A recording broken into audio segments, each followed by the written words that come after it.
Okay, it's only 10 minutes. Hi. It's okay. Lean in. We'll just lean in. We'll all get real close. Hi, everyone. Oops. Uh-oh. Hi. Welcome to the stream. Today I have a lot of people with me, which is amazing. So I guess we'll introduce ourselves first. I'm Victoria, the community manager for Kitfox Games, and you should know me, hopefully, by now. Then go on. Yeah, if you read our Twitter feed, Victoria is our tweet master most of the time. And I'm Tanya. I'm the director, captain of Kitfox Games. And I'm Sin. I'm the art director, artist of Kitfox Games. Yes, and we have a super special guest today, John. Hello. Hi. I'm John. Hi. Yo. Do Would you like me to do an introduction? Am I supposed to do that? Is that should I follow suit? Mm-hmm. Yeah, please. Okay, hi, my name is John Remedios. I am a game designer and developer with a small studio called Actual Humans. So small that it's kind of just me. Just me mainly. So what's the deal with Shoot Shoot Mega Pack? Shoot Shoot Mega Pack is this thing. It's a party game about rules and friendship and also shooting. There's a non-zero amount of shooting in it. We'll see relatively quickly, but it's a small compilation of 2D shooters that expands into sort of a modular party game that you can play with your friends over a beverage or 8,000. 8,000 beverages. Wonderful. Yeah, it's available on Steam and itch. It just came out kind of recently, right? Yeah. It's on Steam, Humble, and itch. Came out at the end of April, like April 27th, 28th, something like that. Just for PC and no Linux port yet, but that's coming. That's on its way, maybe. Cool. Yeah. Wait. There's pretty big echo because our sound is feeding back into our webcam. So. No. There is? Yes, because it's coming out of the screen and it's going back in webcam. Oh, I thought that might happen. I guess we have to put John on your headphones. Either whenever we talk, we have to turn on the mic, and then when we don't talk, turn it off, something like that. Like mute. If that's possible. Yeah, like we're pressed to talk. I see. Dang. Okay. Technical issues, but thanks, Spooky Squid Games, for pointing that out. Yeah. Hey, that must mean it's Miguel. Hey. Yeah. Yo. Okay, so I guess we can just mute ourselves when that happens. Yeah. I'll be on top of the muting button. Nice. Yeah. All right. So let's get started, and then we can also start asking questions. Maybe we'll start registering. John, you can tell us about how this game came to be? Sure, yeah. So Shoot Shoot Mega Pack started at a game jam in 2014. It was Global Game Jam 2014. I don't remember what the theme was. It's unimportant. But it actually started off as one of the 4 games in the Mega Pack. The original prototype was just a game called Sync, and it was a very different thing than it ended up being. But my general goal for that game jam was just to make a cool thing, just to make a game that I was proud of, because I was struggling with that at the time. And at the end of the weekend, I did it. I made a cool little thing that showed some potential. And after that, I thought it was done. But a friend of mine actually, without me knowing, submitted the game to the Wild Rumpus and Venus Patrol party at GDC in 2014, and it got decent reception. So I thought maybe it was worth getting back into development and fleshing it out. But I didn't really want to just make the game sync plus, like the sync. The main mechanic for the game is if one person thrusts, everybody thrusts. If one person shoots, everybody shoots. and kind of just like amping that up wasn't appealing to me. So I came up with the idea for Shoot Shoot Megapack to sort of give sync a home in a larger whole. So what resulted is, the game you see here, which is just a very small, simple, hopefully focused compilation of games that each focus on their own core mechanics. So the game that people are playing right now is, and by people I mean you guys, is called Zoom, and every time a person shoots, the walls close in on each other, and that's it. I tried to follow like a guiding principle of like player action driving the interaction, as opposed to a lot of party games, which in my opinion have like chaos as a ruling force. Way to go. Hey, way to go, Red. I didn't see the names. Yeah, anyway, so I think that like was a very long-winded way of responding to your question, but that's the answer. Yeah, we didn't actually. Well, I don't know about you guys. I didn't realize you're off the camera. The walls were growing according to shooting. That's interesting though. That adds like some end game strategy for sure. Yeah, I was noticing it when I was running into the walls. Well, it took me a lot longer than I thought to realize that shooting you wasn't killing you. Yeah. Are you like immune for a little bit after shooting? No, it's just that the shooting doesn't matter. It's running into the walls that is all that matters. No, but when you get shot, you get pushed back, knocked back a little bit. Yeah. But there's one point where I was not knocked back. After. Is there an invulnerability period? Shouldn't be. Okay, never mind. Since just a god. Yeah. Probably not Matt Robinson. I'm totally working hard while watching the stream. Good. Excellent. Yeah. Good job, Matt. I believe you. 100%. Yeah, I really love the way the little guys squish when they're shooting. Like they really are trying really hard, and then they get their little symbol when they refill back up with their little bullets. I think it's so cute. Yeah, I think it's like a good little design thing that just makes you feel a little more satisfied when like you shoot or like something happens. Everything's so satisfying. We tried really hard. Sorry, I don't know. I guess I'm causing an echo. We tried really hard to reinforce feedback to make everything pretty visually apparent, or like apparent at first glance or first sight. So that little squish animation was just sort of a happy accident that me and Gavin McCarthy, who is the artist on the game, we kind of were trying to figure out a way of giving a little bit more intentionality to shots to make people not shoot constantly.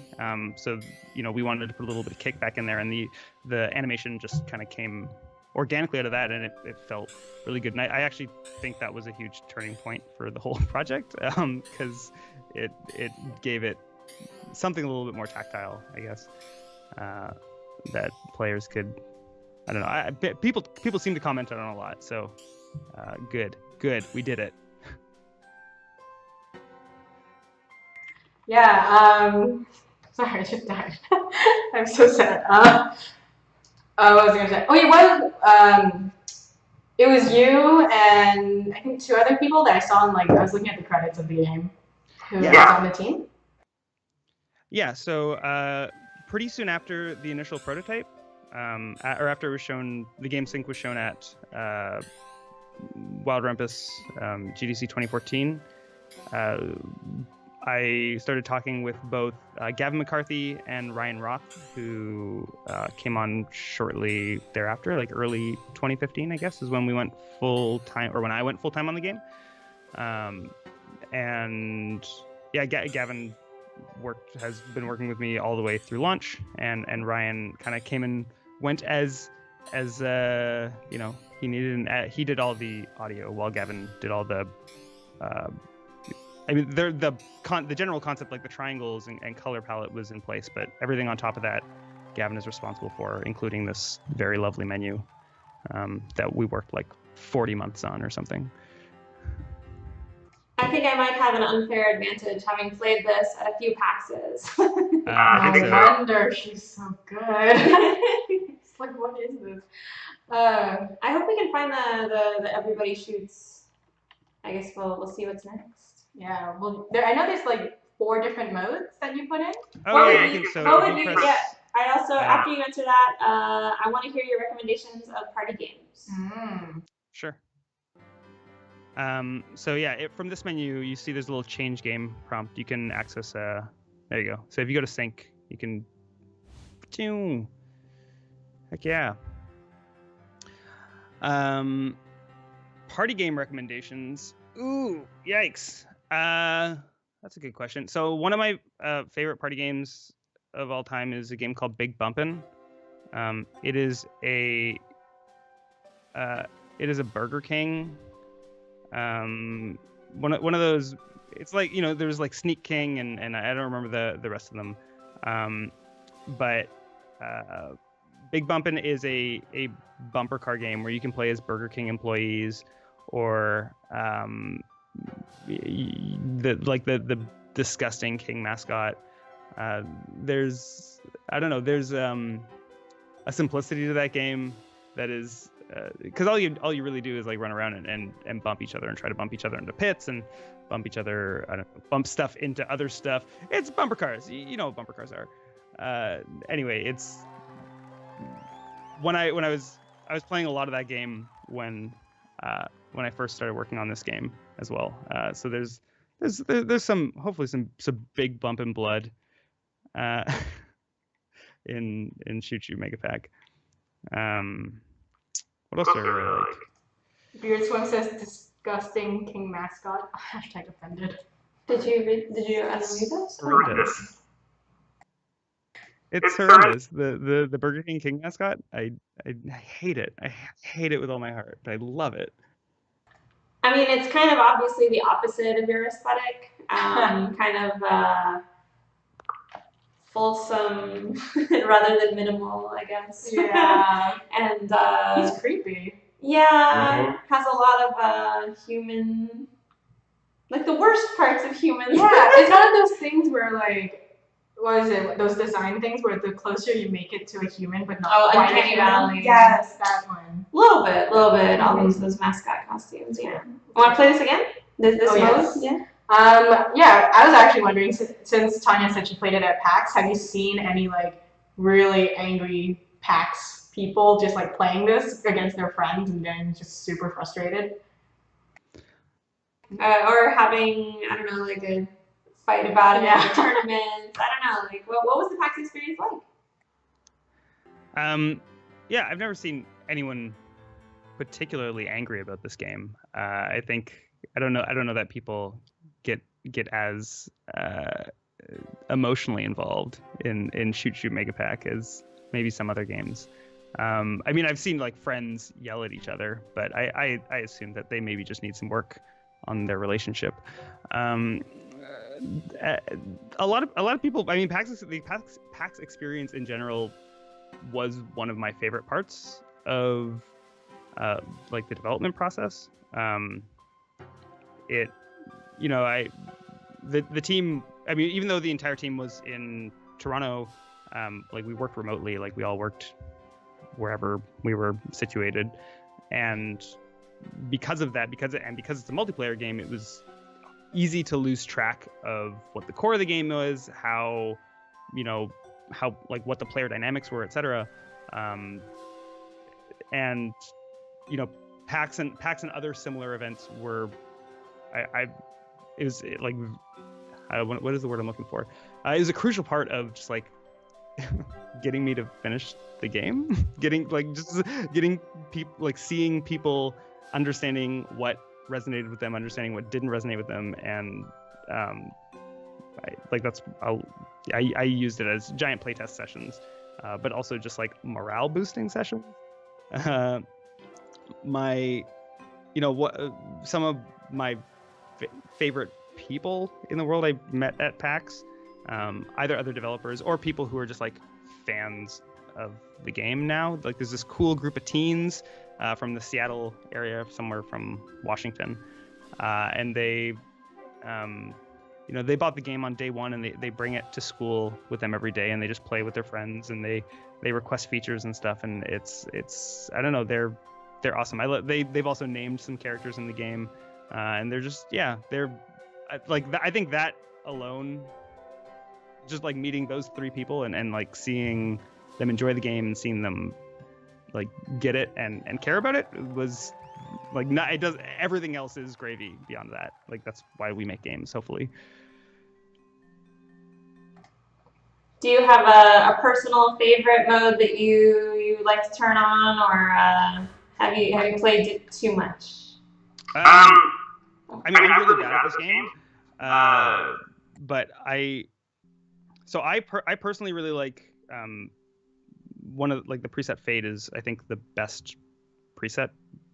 Not everyone agrees with me. It's not the most accessible, but in this game, everyone's invisible and you can only see each other when you shoot. I also have come around to so that you unlock more rules over time, and you unlock the ability to create custom games, and you unlock like a party mode which just kind of cycles through all the presets, and like I mean I think that all like the 4 presets are the best that the game has to offer. That's why I put them up front, but I also know that not everybody shares my sensibility. So there's later on you'll unlock something called, I don't remember what I called the rule. Clones. Oh, it's just called clones, where you poop out another ship and you like fly it around. And it's not a good, like I don't think it's actually a good rule. I don't think it's like a good thing to play, but it's a fun like experiment to see, hey, what would it be like if I controlled like 40 ships at a time, or however many you can get on screen, and they're all deadly. Yeah, I don't know. There's a bunch of dumb garbage in this game, and it's all fun. But I think like if, in my opinion, the presets are the ones that are good. Like I think I spent time making them good. The rest of it I just kind of put in the game because I thought it's silly or somewhat interesting, or maybe someone will like it, and maybe people do. I don't know. Can I just say that every time I win, it feels real good. yeah, you really feel very skilled. Dump garbage. Love the hard sell. Yes. So, what would you say you spent the most time on the menus? You spent a lot of time on that. I mean, you were working on this for a while. It's very smooth, very beautiful, good experience. Are you a graphic designer yourself, or? No, I'm not. I like graphic design a lot. I think about UX a lot, but I'm not formally trained in any way. I originally come from like a film background, so like I mean maybe I care about aesthetic stuff, but I don't think that really translates very well. Yeah, I don't know why. I think because like UI and UX is a really easy way for me to procrastinate, and feel really productive. And also I like one of the first things that we started working on when the game went from a prototype of Sync to Shoot Megapack was the menus. I immediately just started thinking like, how is this stuff going to be packaged together? How are people going to understand this game? Because it's a hard, and I mean I don't know that I've entirely succeeded, but I think it's a hard game to explain to people, just because it's a game of games, but the games are all aesthetically similar and that you control them all the same. But I mean, I think the way I think about it is like ultimately they are different games. Like they have different feels to them. They change the way that players interact with one another, other than like you're just kind of shooting. But when I play with people who have played the game a lot, we treat a game of Fade very differently than we would have a game of Zoom, etc. And yeah, so I mean, the menu, trying to communicate that to players, the only opportunity we really had to do that was by spending time in the menus. And I'm I'm picky. I feel like I have a good sense of when something's not working, just having played video games and just, I don't know, being anal. But no graphic design. Zero graphic design in my background. Just good taste. Just great taste. So would you say that your background in film helped you in terms of only taste, or like did it have any other like influence on how you made this game? Like maybe like the pacing, the transitions, stuff like that. Yeah. I mean, I think like a film workflow and a game. Well, when you're like in editor, it's not that different from like editing a film or a trailer or something, right? Like you get senses of timing, and I also play.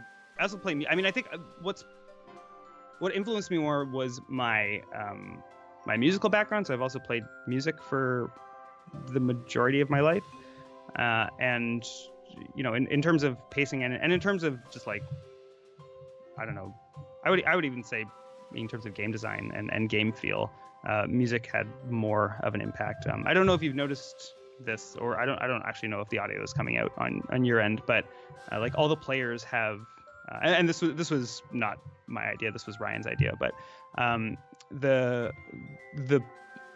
every player has its own instrument associated with it, sort of like Peter and the Wolf or something like that. So like the green player is vibraphones, and the red player is a piano, and the yellow player is a flute, and the orange player is pizzicato strings.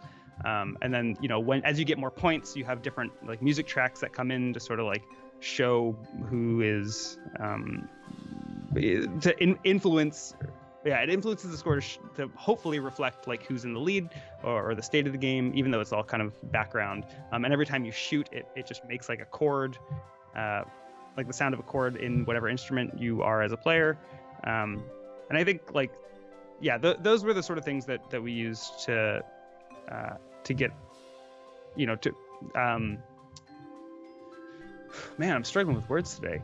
To I don't know, to flesh out the game feel a bit more. Like when, like we wanted it to feel kind of frenetic, kind of chaotic, and you know, shot times, and we would gauge shot times by like how much silence is, or how like in a really frenetic match, or like did it still, like was it audible that it was a kind of a wild and crazy time. Yeah, you should play Void. It's very good. Oh, okay. So I had a question, and I don't remember what it was because I got so thoroughly scrubbed by Victoria here. She has a controller advantage. And my advantage from having played before, it looks like it's lost at this point. Now that they have almost as much experience as I do. I guess, can you talk about what you would call your influences other than the bumper blood or whatever that was called? Bumper blood. Did you call it bumper blood? It's called Big Bumpin'. I don't know. I don't think. I wasn't really influenced by local multiplayer games. I also like haven't played a whole lot of local multiplayer games in my life.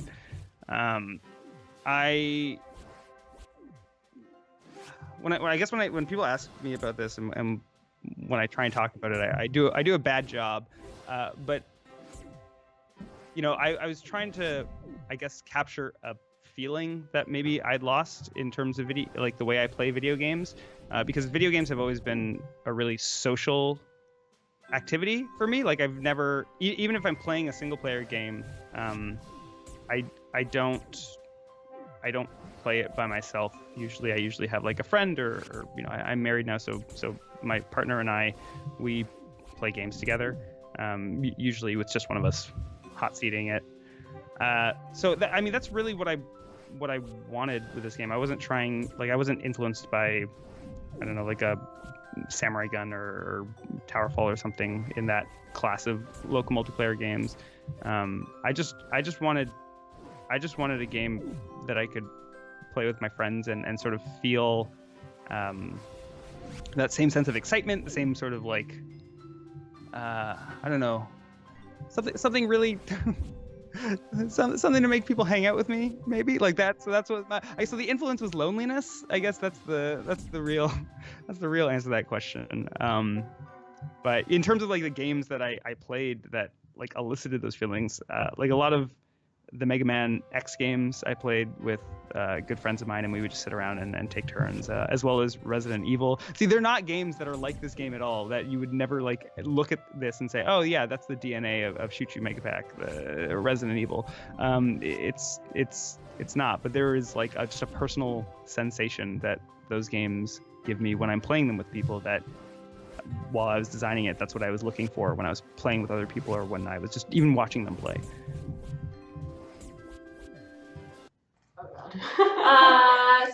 I had the question. It's gone now. I know. I'm too distracted and can't keep my questions in mind. This is my struggle every time I stream, because usually it's just me talking to one other dev. So I'll be playing their game and trying to talk, and I'll be like, I don't remember my questions. But I do actually have. It's totally a random question, but you know the names that you have for the characters? Who is Cousin Jess? Like up here. Who is Cousin Jess? Yeah, Cousin Jess. Okay, so here's a good story that doesn't reflect well on me. So Cousin Jess is Jess Floyd from the Indie Mega Booth. When I showed at PAX, I showed with the Indie Mega Booth. But one of the it was my second time showing with the Mega Booth, and I had met Chris Floyd, who was with the Mega Booth, and I had met Jess Floyd, who was with the Mega Booth, and I thought it was really curious that they had the same last name. They're married. It turns out they're married, but when I met them, I looked at their hands, because you look at people's hands sometimes, and I was certain that I hadn't seen like a wedding ring or anything, which doesn't mean anything. I don't wear a wedding ring, but I was like, I don't know. They're probably not married, and then I'd come to the conclusion that they weren't brother and sister, because that it didn't seem right. I'm like, they're probably just cousins, right? They're probably cousins, and then I eventually after getting to know both Chris and Jess and understanding that they were married, and I told them that I went through this whole like detective process, this investigative process, just like thinking that they weren't married, and then slowly coming to the understanding that they were in fact married. And I was very proud of my detective skills, and they thought I was an idiot. They're correct. So that's it. And I put her in the game because I think that's funny. I think thinking people who are married are cousins is hilarious. And that goes for that's not the story for every name in the game, but every name in the game is in there because I think it's just funny. It's funny and stupid. So for anybody who's just joining us, this is Shoot Shoot Mega Pack, available on Steam now. And we'll also be putting up a Twitch canvas this weekend with the Shoot Shoot Mega Pack palette available for you to paint as a crowd together. Now, I also have to say that next week, our plan is to have something special, a new different canvas variant. It'll be very different. It'd be interesting actually to see what John thought, since it's going to be a little, anyway, a little bit more competitive maybe. We'll see.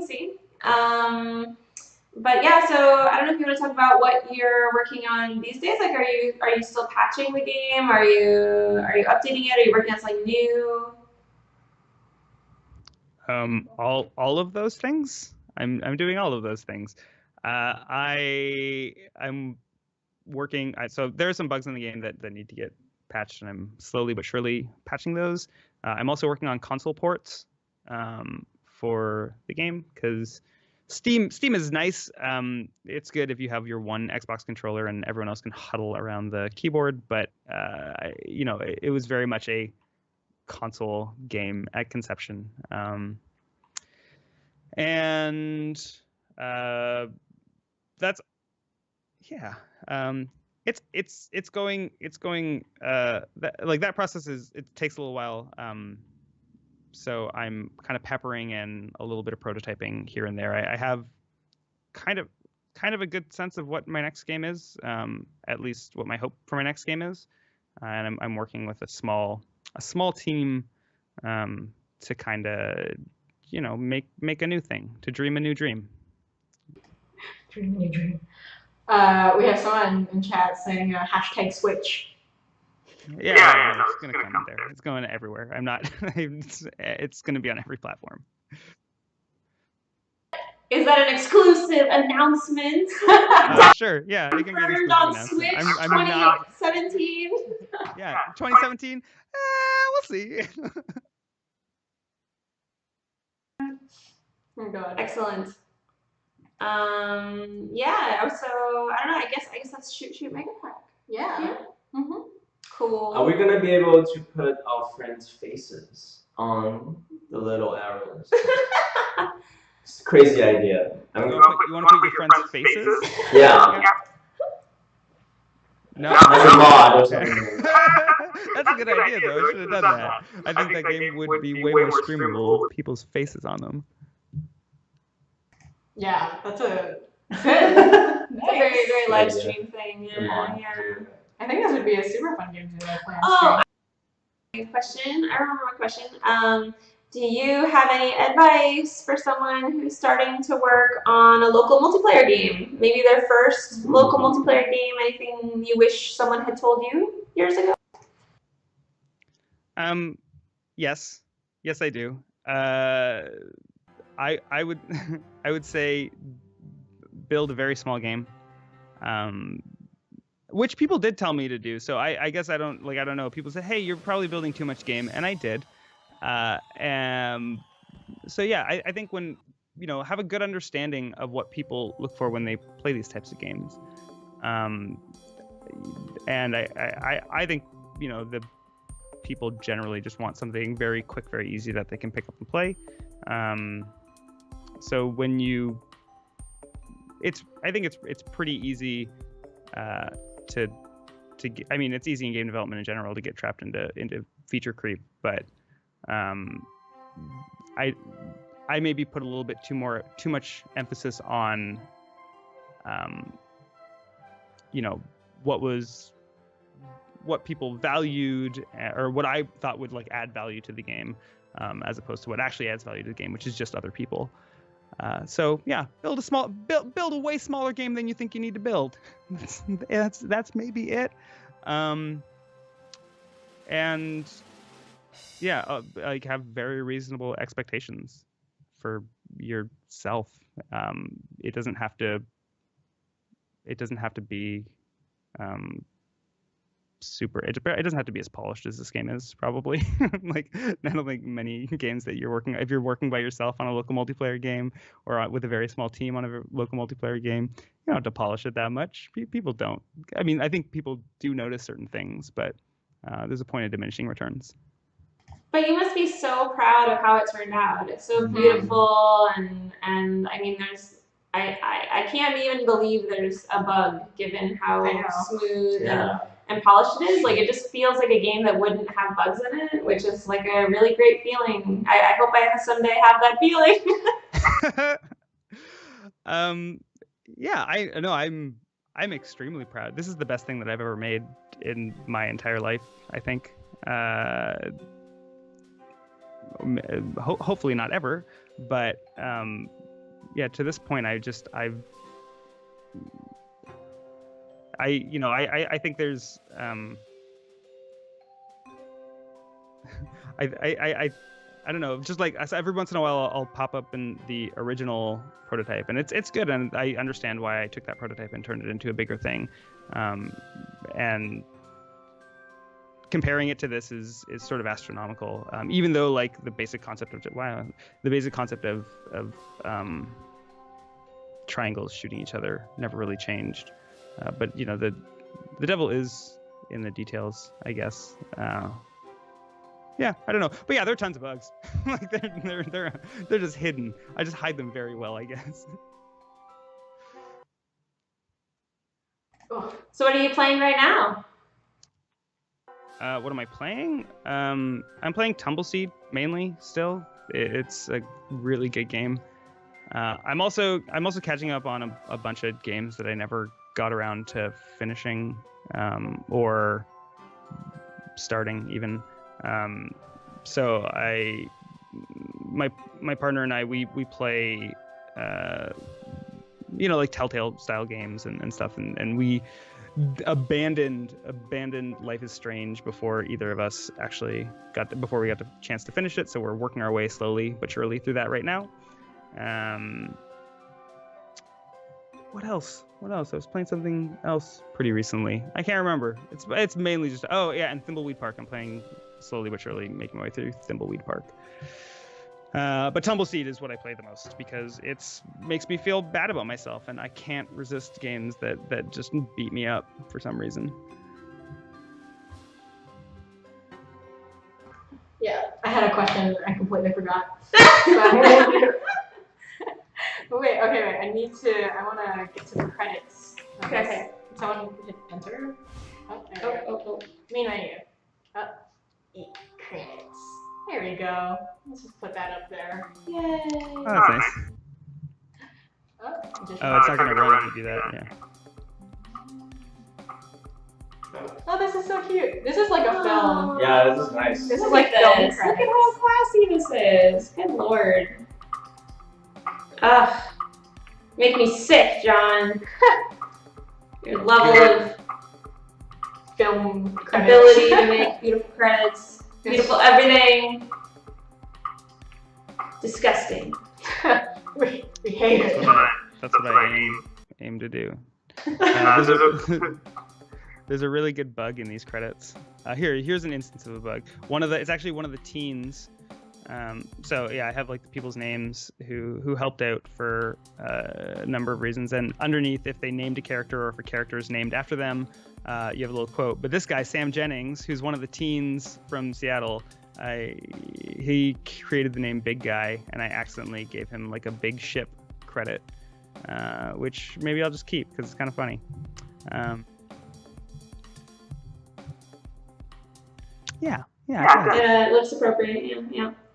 Riftblade is a player not joining the game blue. Please let it be blue. No, it's orange. There's no blue here. No blue. John Remedios hates blue. Breaking blue. news. What do you got against blue? What happened to blue? It doesn't go well with the other colors, but also when you have non-lethal stuff, like padded bullets or padded walls, those are blue, and you need that. And like if you have a shield around the ship, that's blue. And so if the ship was blue, it wouldn't work. There's a strong argument that could have been another color. Yep.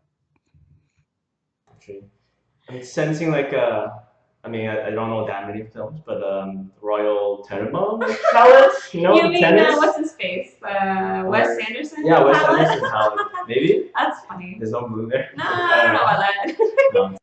It's earthy and warm. It's true. Okay.